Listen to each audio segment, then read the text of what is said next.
The truth about Bitcoin.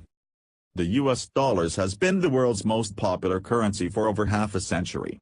But that's starting to change. Our central banks have been meddling with the value of the dollar and people are looking to replace it with something better. One currency has been making news lately, Bitcoin, a new digital currency. Lots of things have been used as currency throughout history: gold and silver, wheat, seashells, tobacco, salt, paper and numerous other things. Some currencies have stuck around, lots have died off, but why? What makes some currencies better than others? It's not any government who creates their properties.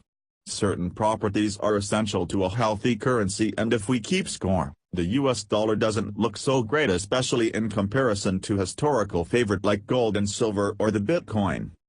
A sound currency stays valuable over time, has a limited supply, and easily divisible and portable. If you want to compare currencies as head-to-head, we need to understand the importance of these qualities. Imagine if a currency doesn't stay valuable over time. For example, let's say we used banana as a currency. Well, bananas have a lifespan and eventually rot. A large store of savings in bananas will eventually turn to mush, and nobody wants to trade rotten fruit with each other. The US dollar doesn't rot, but thanks to the central bank it lost about 95% of its purchasing power in the last 100 years. Gold and silver don't rot either, they're durable and a long history of being valuable. Bitcoin also doesn't degrade over time.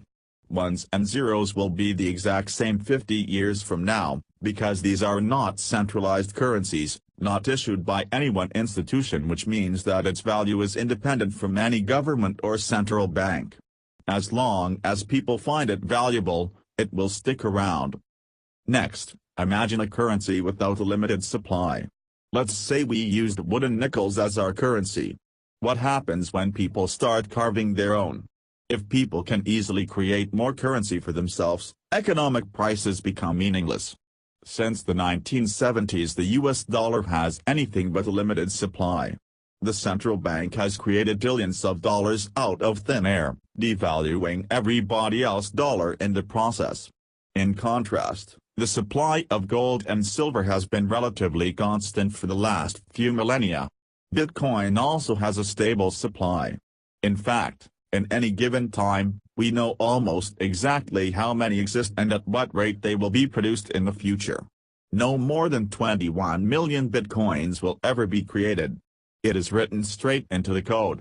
Counterfeiting might also increase the supply of currency by defrauding paper. Only difference in money printing and counterfeiting is who is behind it. The result is the same. Fortunately, it's difficult for citizens to counterfeit US dollars, gold or silver. But what about something digital like Bitcoin? It uses mathematical cryptography in a public ledger called the blockchain, to make it impossible to counterfeit. Picture a currency which does not divide easily. What if cows were used as a currency? How would you pay for something like a loaf of bread? A cow is worth much more than one loaf of bread, and it would be very difficult to divide a cow to a smaller unit to make a fair trade. The dollar divides very easily down to the penny. Gold and silver are a little bit more difficult to divide into small quantities. Bitcoin easily dividing down to 100th million of a Bitcoin. A sound currency must also be portable. Imagine the difficulty of using a cement of block as a currency. The dollar is easily portable. Gold and silver are less portable. Though on a gold standard people usually carry around a paper which is redeemable in the meadows. Bitcoin can be sent anywhere in the world with internet access instantly regardless of the size of the transaction and with almost no cost. So how do these currencies match up against each other? You decide for yourself.